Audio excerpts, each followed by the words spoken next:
do you kind of, there's this idea that you can have unlimited willpower, so and I think part of it's tricks. So what kind of strategies do you use for your willpower? I'd say with willpower, there is so many things that come into it. I think a massive thing is having a goal. If you've got a goal that you've set for yourself, then you've got a reason to get out the door. You know what you're aiming for. You might have a long-term goal of like running your first ever, say, half marathon or marathon. Maybe you can have smaller goals along the way where you've entered, 5k or park run or things like that, and then you've got a 10k you're aiming for. And so they're like little short-term goals along the way to keep you motivated. And there's other things like having running buddies to run with, a social side. If you're meeting up with other people, you're not going to suddenly think, oh, I can't be bothered to run, because for one, you don't want to let other people down, and for another, it's really sociable to be able to run with other people. And I think, you've always got to remember, some days you are going to feel a bit tired. There are days where you feel like it's hard to get out the door, but you remember what your goal is and you get through that, and you work on that. And I say motivation for things like if you're doing an extremely long run, I think sometimes that can be hard for people to motivate themselves, but I think sometimes you can break up what you're doing into chunks mentally, like chunks of 5 miles or chunks of when you're going to get your energy drink or a gel or something like that, and work at it like that, or have markers along the way, or say a mantra in your head repeatedly. And I know some people say like they like counting to 100 and things like that. But I think also, some days if you are really tired, maybe you do need to listen to your body and think that perhaps you do need a day off. And that's also important. And then there's the other side of actual willpower in the event itself. Sometimes when you're feeling tired. How do you do that? And I think that's all about, like, psychologically sometimes I try and, when it's starting to feel uncomfortable, trying to enjoy the pain, think about, embrace it, and how each step is powering you towards that finish line and your goal, and how good you're going to feel when you know you've given it your all, and how good you're going to feel that you go and remember all the training and all the hard work you put in, and how you're going to be pleased when you know you've given it all, and just will yourself to that line and embrace the challenge, and remember how lucky you are to even been able to do it in the first place. Do you still find those kind of things work for you nowadays? Definitely having a goal to aim for, because I know where I need to be at certain times. And obviously willpower for me, family is a massive side of it.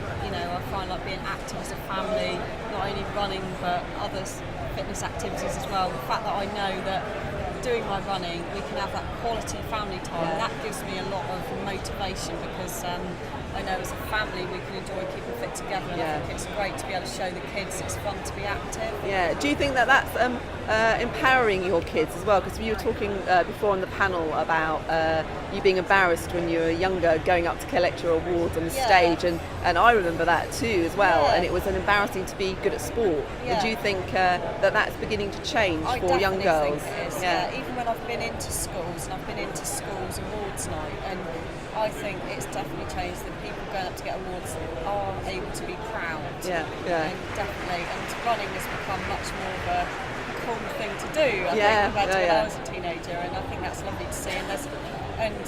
And women-wise, there's so many amazing women role models. I've had the honour of meeting like the women rugby team, the cricket team, and obviously people like Nicola Adams doing boxing, all these great role models that didn't really exist, really didn't have the opportunity when I was young, so it's great to see that happening, and I think that really encourages people. And for intermediate runners, female runners, what do you think is the most important aspect of training that they should take on? I mean, I know it varies according to distance, but in terms of building your running as an improved runner, what do you think is important? I mean, if you're totally new to running, obviously you can't suddenly run every day, and build up gradually, and don't be put off by the fact you feel like you can't keep running without stopping, because you start off by running for a few minutes, walking for a few minutes, and running again, and try and build up a steady base. And when you have got a little bit of a base behind you, to really improve your running further, you're going to need to practice running at different paces, like interval sessions, where you might run some 3-minute efforts with